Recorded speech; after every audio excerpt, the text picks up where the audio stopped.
it's all about a new user journey, right? I'm just going to open it there because I know Stephanie has probably a lot to say about the new user journey, but what I've learned from ORIGYN is always been around that new user journey, and this is what makes it so powerful.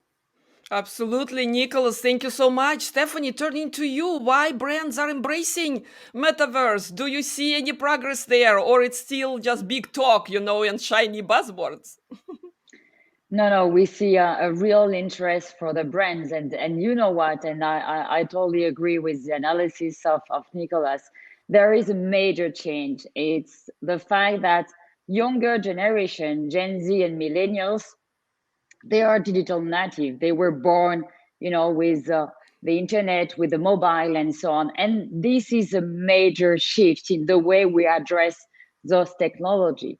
And when you look at, the Gen Z, for example, 90% of the Gen Z, it could be girls or boys, they are gamers. So, the fact that they spend sometimes in a virtual world, this is something they are used to. It's not something, very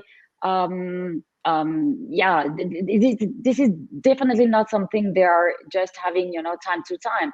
This is really part of their life. So the metaverse is just a world where they will spend a more normal life than they have with the gaming activities, and this is really something that they embrace. And because they embrace these kind of things, the brands are very interested to figure out how they can communicate and interact with this generation.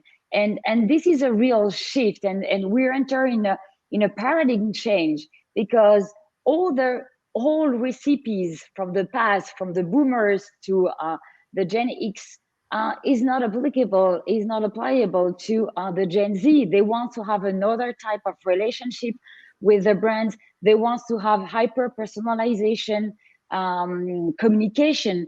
They want to, have the feeling of being exclusive. They want to enjoy other type of experiences.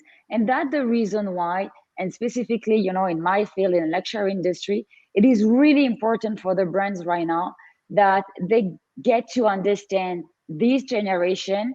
And for that, they need to reinvent indeed the type of experience, the type of business, and as well, the type of product they will offer to this generation. Yeah, I second that, if you allow me. I think Stephanie has a very important point here. These, especially the millennials, they have learned how to read on a game. And being an ex-Sony guy, we had all these the PlayStation, obviously, and we found out that it was unbelievable. We saw the shift, in the year 2005 to 2010. We saw the shift of millennials.